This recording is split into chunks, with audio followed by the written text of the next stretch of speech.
자세한 정치권 이슈, 김진 전 중앙일보 논설위원, 김창용 서울과학종합대학교 대학원 석좌교수와 함께 짚어보도록 하겠습니다. 어서 두 분 오십시오. 어서 오십시오. 네. 안녕하십니까. 자, 올해 마지막 본회의가 열립니다. 민주당이 이제 잠시 후에 쌍특검법 본회의 처리에 나설 것으로 보이는데 여야의 입장 차이가 상당히 팽팽합니다. 국민의힘 독소 조항이 포함돼 있어서 절대 수용 불가 방침을 고수하고 있고 민주당은 과거 검찰 수사가 제대로 이루어지지 않았다면서 특검 도입이 불가피하다는 입장인데 일단 이렇게 양측의 팽팽한 대립에 대해서 어떻게 보고 계시는지 먼저 여쭙고 대담 시작하죠. 과거 검찰 수사가 제대로 이루어지지 않았다고 하는 민주당의 주장은 한마디로 역사적인 사실과 맞질 않습니다. 대통령 선거 이전에 민주당에서 고발을 해서 시작된 사건이 도이치모터스 주가 조작 사건 아닙니까?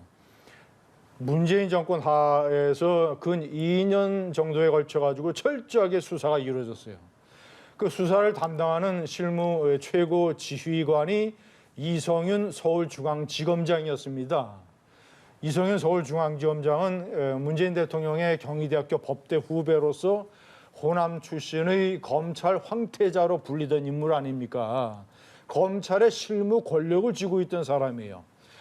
윤석열 검찰총장은 자신 부인의 사건이니까 그것과 관련된 직무에서 배제됐습니다. 자, 그리고 그 위에 법무장관이 누구였습니까? 추미애 장관이 아니었습니까? 아니, 문재인 정권의 법무부 장관과 대통령이 가장 총애하는 실무 검찰 권력 이성윤 지검장이 지휘하는 검찰 수사팀에서 1년 7개월간 철저하게 수사를 해서 김건희 여사를 기소하지 못했어요. 아무런 혐의가 나오지 않으니까. 그런데 그걸 이제 와서 총선을 앞두고 총선에 지대한 영향을 미치는 사건을 이제 와서 특검을 하겠다. 기초적으로 논리가 맞지 않잖아요. 과거에 윤석열 대통령 전권 때 수사를 했던 거라면 이제 와서 다시 하자 말이지. 이렇게 얘기할 수 있지만 자신들의 권력하에서 철저하게 수사를 하고 지금 와서 무슨 또 재수사 특검을 한다는 거. 이거는 기초적인 논리가 맞지 않다. 그러니까 당연히 윤석열 대통령이 거부권을 행사하는 것은 100% 정당한 것이고 여러 가지 또 독소 조항이 있지 않습니까? 수사 과정을 생중계하도록 돼 있어요. 피의사실 공포만 빼고. 자, 그러면 특검이 준비 기간을 거쳐서 2월 초서부터 시작이 되면 2월, 3월, 4월 선거 투표일 전까지 거의 하늘이 멀다 하고 수사 상황을 생중계할 거 아닙니까? 그러면 총선에 얼마나 지대한 영향을 미치겠어요? 대통령 부인을 소환하느니 마느니, 오늘은 누구를 조사했느니, 또 하나는 뭐냐면 그 수사 과정에서 인지되는 다른 사건도 또 수사하도록 특검법에 돼 있어요. 그 윤석열 대통령으로서는 절대 받을 수 없는 법안이다. 예, 알겠습니다.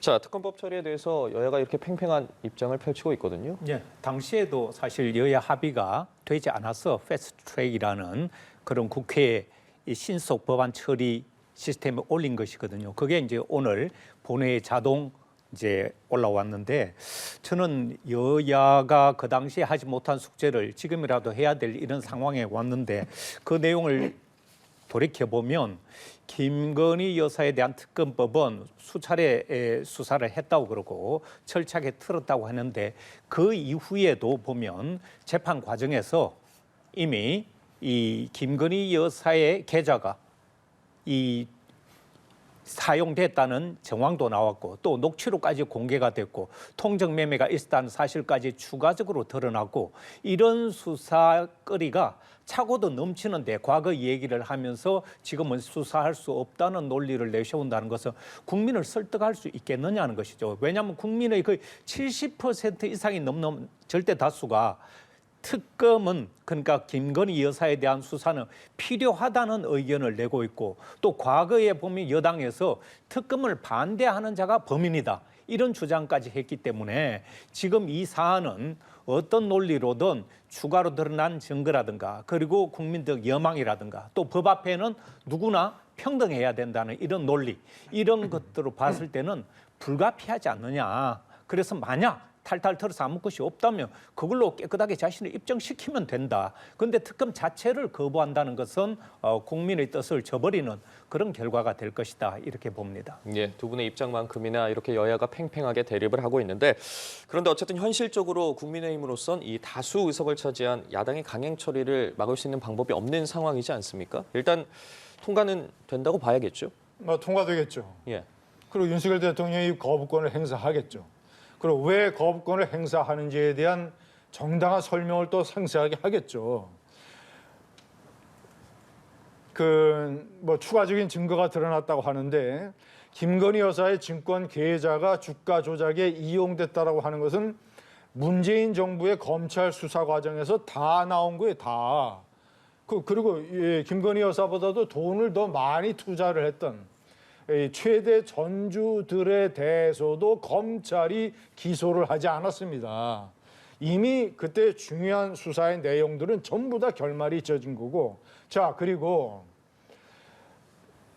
이회창 후보하고 김대중 후보가 맞붙었을 때 1997년 대통령 선거 때 선거를 앞두고 당시 한나라당에서 김대중 후보의 거대한 천문학적인 비자금을 폭로했어요. 그때 김대중 후보와 민주당에서 강력하게 반발했습니다. 아니, 대통령 선거를 앞두고 선거에 영향을 미치는 이런 사안을 검찰이 수사할 수 있느냐? 수사해서는 안 된다라고 거세게 반발을 했습니다. 어떻게 됐는지 아세요? 김영삼 대통령이 김태정 검찰총장에게 이 사안은 지금 수사하지 말고 대통령 선거 이후에 해라라고 지시를 했어요. 민주당이 그때는 선거에 영향을 미치니까 해서는 안 된다라고 그렇게 얘기를 해놓고 이명박 후보의 BBK 주가 조작 사건, 이명박 대통령 후보였을 때 그 대통령 선거, 2007년 대통령 선거죠. 그때도 BBK 수사를 주가 조작 사건을 수사해야 된다라는 특검법이 발의됐습니다. 그러나 특검은 대통령 선거가 끝난 다음에 진행이 됐어요. 왜냐? 어떤 사안도 대통령 선거나 총선처럼 중요한 선거에 잘못된 영향을 미쳐서는 안 된다. 예? 그런 명백한 역사적 사실이 있는데 지금 총선을 4개월 앞두고 대통령 부인에 대한 특검을 해서 그 수사 상황을 생중계하자고요? 국민의 뜻 자꾸 그러시는데, 자, 일부 여론조사에서 70% 가까운 국민이 찬성을 하는 조사가 나왔다고 칩시다. 많은 국민들은 생업에 바빠가지고 제가 조금 전에 설명을 해드린 문재인 정권 때 이성윤 추미애 팀이 어떻게 철저하게 조사를 했고 어떤 내용이고 왜 불기소 됐는가를 많은 국민들은 생업 때문에 잘 몰라요. 예. 모르는데 왜 찬성이 많이 나오느냐. 최근에 그 김건희 여사 명품백 사건이 터졌잖아요. 예. 저희가 지금 특검법 본회의 표결과 관련해서 이야기 나눠보고 있었는데 자, 윤 대통령의 거부권 행사 가능성을 두고도 여야가 팽팽히 맞서고 있지 않습니까? 말씀해 주신 것처럼 민주당은 역대 대통령들의 경우에 가족 관련 특검은 거부한 적 없다고 주장을 하는 반면 자, 여당에서 노무현 전 대통령도 측근 비리 관련 거부권을 행사한 전례가 있다고 주장하고 있거든요. 계속해서 좀 말씀 이어가 주시겠어요? 김영삼 대통령의 아들 김현철 씨, 그리고 김대중 대통령의 아들 이른바 홍삼 트리오, 자, 이명박 대통령의 이 처가 또는 친구 측근 비리, 이런 것들은 전부 다 정권 당시에 일어난 일들입니다. 예? 그 사람이 YSDJ가 대통령을 할 때, 그걸 검찰에서 철저하게 수사를 해서 깜빵에다 보냈지 않습니까? 김건희 여사 사건은 2010년대, 지금으로부터 10년도 훨씬 이전에 벌어졌던 사건이에요. 김건희 여사가 혐의도 없고 윤석열 대통령이 김건희 여사하고 결혼하기도 전의 일입니다. 그거를 이제 와서 혐의도 없는데 이제 와서 과거 대통령의 아들들 수사하고 이 비교를 해가면서 이제 와서 그리고 그때도 아들들 수사는 이 총선이나 대통령 선거하고 아무런 관련이 없었던 것이고 비교하는 것 자체가 어불성설이다 이렇게 판단이 됩니다. 예, 알겠습니다. 그렇다면 이제 말씀해 주신 것처럼 윤석열 대통령이 거부권을 행사할 경우 민주당에서는 지금 장애투쟁도 검토 중인 것으로 알려지고 있는데 이게 총선 국면에는 어떤 영향을 미칠 거라고 보십니까? 예, 곧 답을 하기 전에 저런 주장에 대한 일종의 반론 같은 걸 해야 될 것 같은데요. 왜냐하면 이 김건희 여사에 대한 특검법을 대통령이 받느냐 마느냐 이제 이 대통령의 측근이었느냐 대통령 가족이었느냐 이 주어가 다르다 보니까 여야가 서로 주장이 다른데요. 예. 이 야당은 대통령의 가족들에 대해서는 특검이 이루어졌다고 주장을 하고 있고 집권당은 대통령이 가족은 아니라 대통령 측근에 대해서는 노무현 전 대통령도 거부한 적이 있다. 이런 서로 다른 주어를 가지고 다른 주장을 하고 있는데 저는 사실 이 김건희 여사, 이 대통령 부인이 특검 조사를 받고 이런 모습은 저는 원치 않습니다. 국민도 그걸 바라지 않을 거예요. 그렇지만 지금까지 한 행동을 보면 이 과거에 그런 일이 있었다고 해서 끝난 것이 아니라 그 이후에도 추가적으로 드러난 모습 그리고 지금 고가의 명품백 얘기도 있었습니다. 그런 걸 받았고 또한 이준석 전 대표가 나가면서 선출되지 않은 권력이 말하자면 대통령의 위세, 대통령 행세를 하고 있다는 이런 뭐랄까요 권력 이 남용 이런 문제까지도 지적했기 때문에 편법, 불법 이런 부분에 대해서는 김건희 여사에 대해서 특검법 필요하다고 이런 주장을 여권에서도 이렇게 하고 있기 때문에 저는 무조건 보호하고 덮고 넘어갈 문제가 아니라서 이 부분에 있어서는 명쾌하게 이번에 만인이 법 앞에 평등하다는 것을 보여준다는 것은 이번에 특검법이 통과될 수밖에 없는 그런 상황이 아닌가 이런 말씀을 드리고요. 네. 이 앞으로 이것은 선거와 직접적인 영향을 미치게 돼 있죠. 말하자면 이 대통령이 거부권을 행사하게 되면 이 거부권은 국민들이 요구했던 김건희 특검법이 대통령이 거부하게 되면 국민들 입장에서는 우리의 주장이 요구가 무시됐다는 이런 생각을 하게 될 것이고 대통령은 가정을 지킬 수 있을지 모르나 이것은 국민을 저버렸다 이런 것이기 때문에 대통령 입장 아니면 집권당 입장에서는 선거에 매우 불리한 아주 나쁜 영향을 미칠 수 있다 이런 영향 이런 부분은 충분히 예상할 수 있는 부분입니다. 다만 이 부분에 있어서도 홍준표 대구시장이 이런 말씀을 했어요.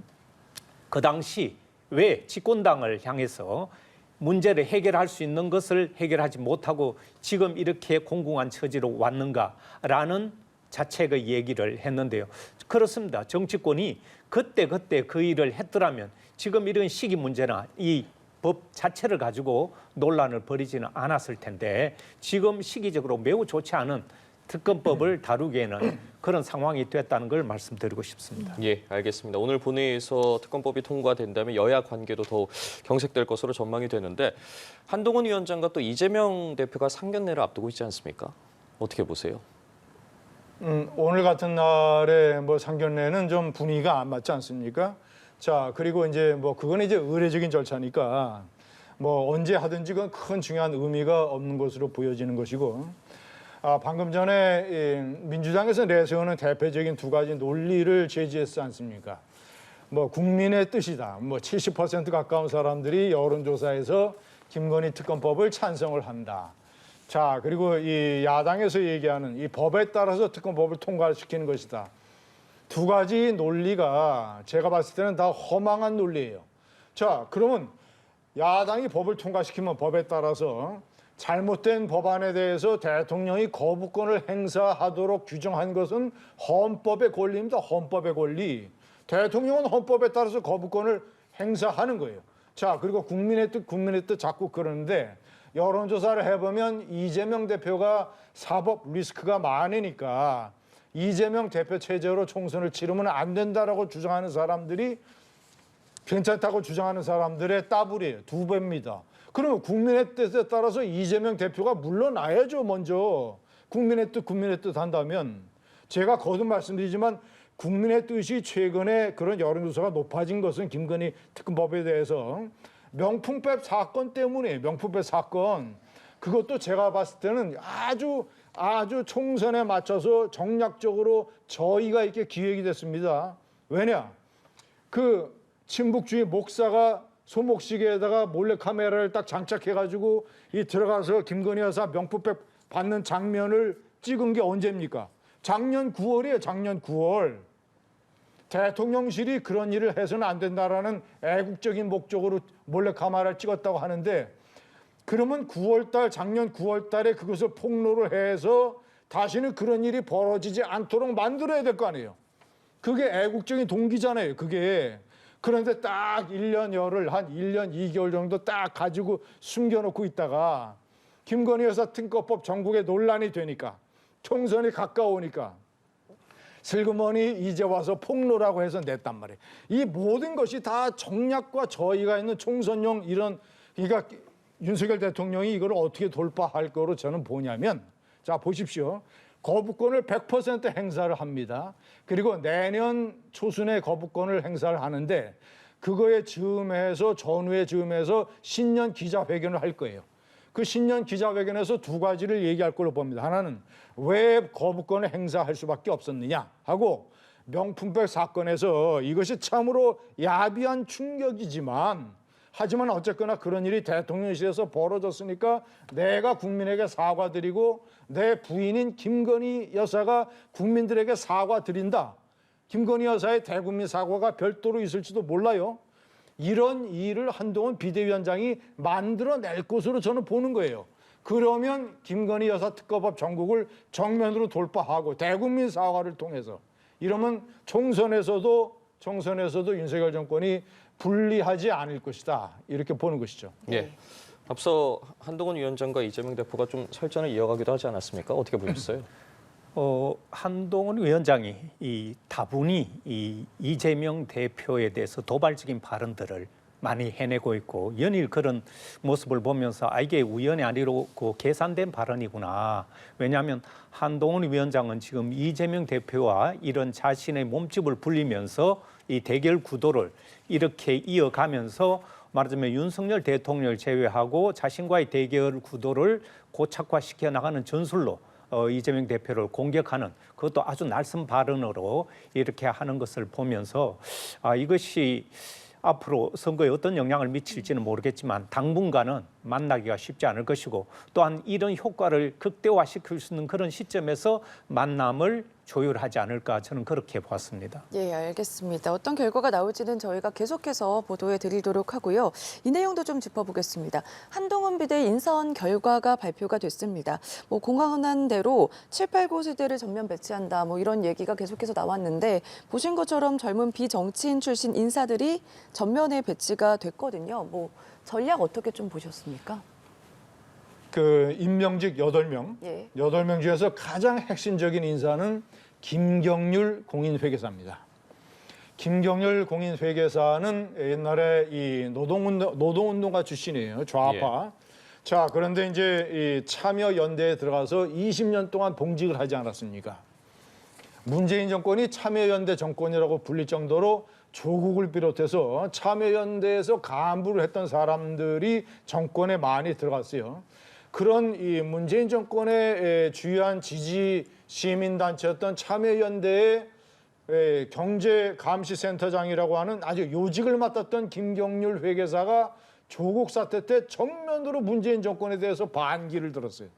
조국 사태를 옹호하는 문재인 대통령과 여당을 강도 높게 비판을 했습니다. 그래서 참여연대에서 쫓겨나다시피 그만뒀어요. 쉽게 얘기하면 문재인 정권, 이 좌파 정권, 그리고 이 민주당 세력에 대해서 일종의 대표적인 투사가 김경률 회계사입니다. 8명 임명직 중에서 나머지 예를 들어서 70년대생이 3명, 60년대생이 2명, 80년대가 1명, 2000년대생이 1명, 이런 노장청의 조화와 젊은 이런 간판을 다양성 있게 가지고 간 것과 별도로 한동훈 비대위원장의 제1포석은 김경률, 두 번째 포석은 박은식 호남 대한포럼 공동대표.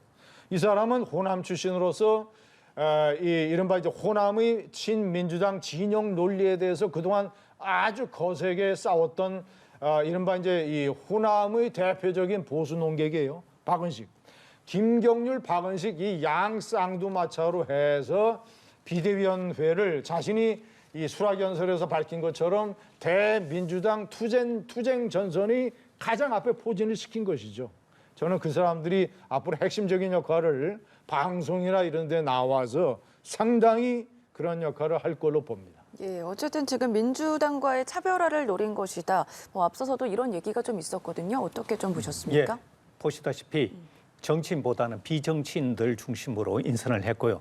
방금 우리 기현미 의원께서 이 지적해 주신 이 김경률 회계사 그리고 박은식 어떻게 보면 이 두 분을 사실 전사라고 꼽을 만큼 야당 공격수로 아주 이름이 높습니다. 그래서 제가 말씀드렸다시피 이 한동훈 위원장 비대위는 야당 공격수들 이 공격력을 이끌어낼 수 있는 그런 사람들을 배치시킬 것이라고 생각했는데 예상대로 이런 분들이 와서 앞으로 여야 간 타협보다 공격과 말하자면 방어 이런 전선이 더 확대될 걸로 예상돼서 우리가 생각하는 정치의 타협 이런 부분은 기대하기 힘든 그런 비대위가 됐다 이렇게 생각합니다. 예, 알겠습니다. 이렇게 한동훈 비대위의 공식 출범을 앞두고 국민의힘 최고위가 공식 활동을 종료를 했습니다.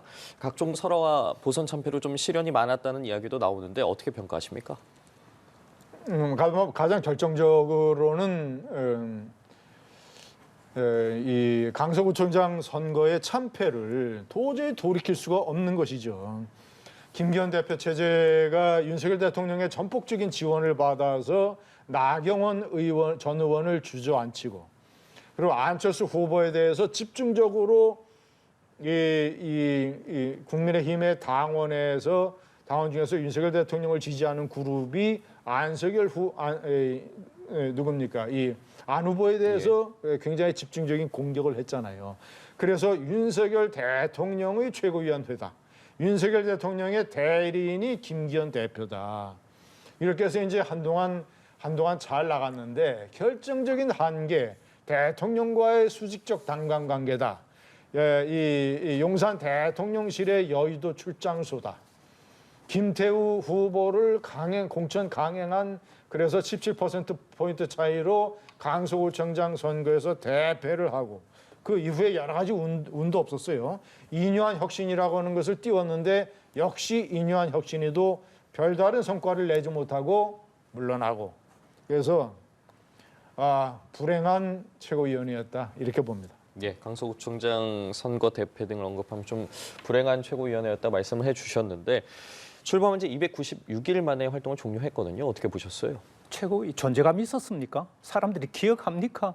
이 존재감도 없고 사람들의 기억 속에 사라졌다는 건 그만큼 위상도 초라했고 정권을 준다고 했지만 사실상 정권을 줄 만한 사람이 그런 말을 하지 않아서 처음부터 최고위는 한계를 가지고 출범했고 그리고 무엇보다도 이 강서구청장 선거 패배는 뼈아픈 것이었고요. 단순히 진 것이 아니라 이 표 차이도 엄청났을 뿐만 아니라 이 선거를 다시 있게끔 만든 그 장본인을 후보로 내세우는데 아무런 견제 역할을 하지 못했다는 그 참패가 끝난 순간 이 최고위도 사실상 끝난 것입니다. 그래서 아마 많은 사람들이 그런 최고위가 있었나 상징적으로 보여준 사건이 뭐냐면 김기현 대표가 어떤 식으로 물러났는가 말하자면 SNS에 아주 간단하게 전 대표가 그런 식으로 물러난다는 것은 좀 상식적으로 이해가 안 되는데요. 그만큼 최고위의 위상 그리고 대표의 위상도 초라한 모습으로 끝나버렸기 때문에 평가할 만한